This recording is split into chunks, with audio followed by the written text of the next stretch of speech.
这是一辆被子弹撕裂的兰博基尼，在里面竟然还发现了存留的弹头。车子的轮胎都被打爆，甚至在刹车盘上都看到了明显的弹孔，到处都能看到被射击过的痕迹。据强子哥俩推测，这台2019年的兰博基尼 SUV 曾经也许是一个罪犯所有。警察在追逐的过程中想击爆轮胎将其逼停，所以车子的左侧才会变成面目全非的样子。当我们看到车子内部的损坏情况时，不得不相信这台车子一定是带了魂环的。可强子哥俩根本就不在意，他们认为这台车子还是一个赚钱的项目，因为车子受损严重的部分只有左侧车身，其余的地方都基本完好，甚至内部功能都没有太大的毛病。所以强子对此次重建抱有巨大的信心。于是大强就开过来了自己的宝贝叉车，将车子一点点的运到了车库内。二人决定先清理一下车内的零件，看看都需要订购些什么部件。看过我以前做的作品的都知道，强子哥俩就是个讲究哥，每次修复之前都会把车子清理得干干净净的，所以这次他们也不例外。等车内被清理的差不多后，他们就先对损坏严重的车门下手，想利用撬棍将锁死的车门撬开。等车门被强子暴力打开后，这时他们才能打开机盖观察下机舱里的情况。让他们没想到的是，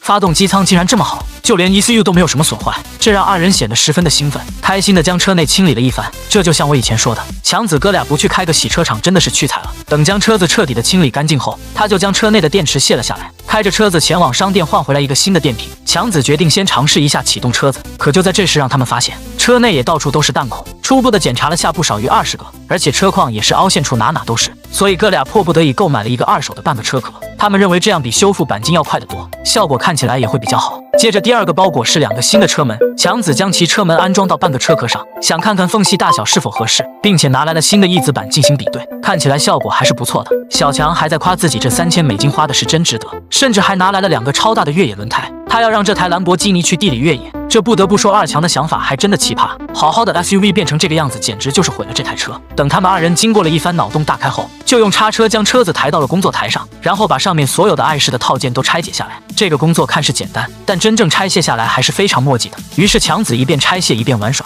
直到黑天了才算把车子拆解完。接着强子先将尾部凹陷的部位拉出来，看着这生疏的手法就不是很专业，本来心里就很烦躁。朋友还开来了曾经科比的座驾来炫耀，甚至还在门口轰起了油门，这让强子二人更没心情修下去了。所以他们改变了方向，决定先把车里的内饰都拆掉，来缓解一下朋友给其带来的郁闷。这不拆不知道，一拆根本停不下来，直到大强将新到的包裹打开才告一段落。这里是4个新的轮毂，还有专门定制的排气管。这拆卸包裹的快乐真的是不分物种和国籍，每个人都能享受到其中的快乐。这冷静下来的他们也感觉到了自己的不足。正所谓术业有专攻，专业的事还得找专业的人来干。于是他们找来了好兄弟蔷薇来帮忙，在好兄弟的加持下，终于将几天都没有完成的工作做完。可这时竟然在里面又发现一个弹孔，这就证明当时这台车内还有人在反击，真是一个难以想象可怕的现场。在一番的唏嘘过后，众人又回到了工作当中，在几人几个小时的努力后，终于将左侧车棒拆解完成，拿到车上比对刚刚好。但为了在焊接时不让车内的套件受到伤害，也为工作腾出更大的空间，他们决定将车内所有的零件都拆光，接着就用地毯将车底盖住，利用工具磨掉上面的锚点，再用锤子和铁铲将其撬起来。在二人的努力下，才将车上的外壳拆了下来。这时我们就可以看到横梁上弯曲处出现了一个窟窿，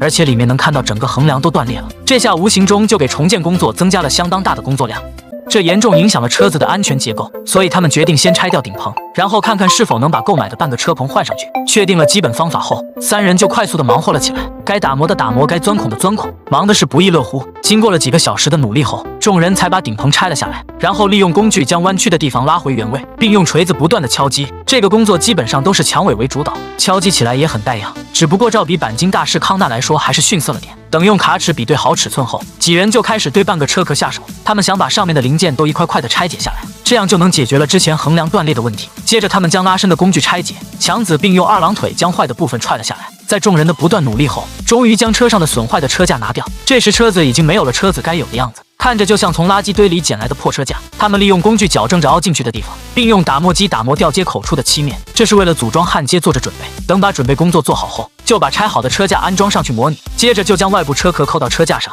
然后再把车门也安装了上去。他们想看一看车门安装后是否合适。车门的缝隙明显是上窄下宽，不过这不是什么大问题，因为车子还没有固定好，现在只是先试装了一下。等知道了具体情况后，强子就拿来了新买的工具，并将其安装好，测试了一下效果。效果看起来非常的好，这真是好把式不如家伙事妙啊！很快就将上面的套件拆了下来。这次强子也是下了血本，为了这台车子上了不少新奇的工具。以前1天能完成的工作，现在几个小时就能轻易的完成。等将专用胶涂抹好后，就把车架重新安装了上去。这时就到了焊接的阶段，他们先用拉铆枪将护板固定好，强伟就开始对车子焊接了起来。其实强伟也是一个大网红，在刚开始时他的焊接技术还是很小白，但在最近几年修复了近100辆的事故车，从中吸取了不少的修车经验，现在修车的技术也是相当的不错。你就看上面的焊缝就知道了，修复好的地方看起来非常的完美。等将接缝处涂好了胶水后，就将外壳扣到了车架上，并用新买的工具将车子链接好。这个看起来要比电焊要好得多，并且看起来更加的平整，基本上不用再2次打磨，这样也为修复工作节省了不少时间。等将车棚也安装上去后，这台车子的钣金工作就基本完成了。接着他们就把仪表盘抬到了车内，将其重新安装到了车上，剩下来的就是喷漆的阶段了。他们先用烤箱给车体加热，然后将上面的塑料拆了下来，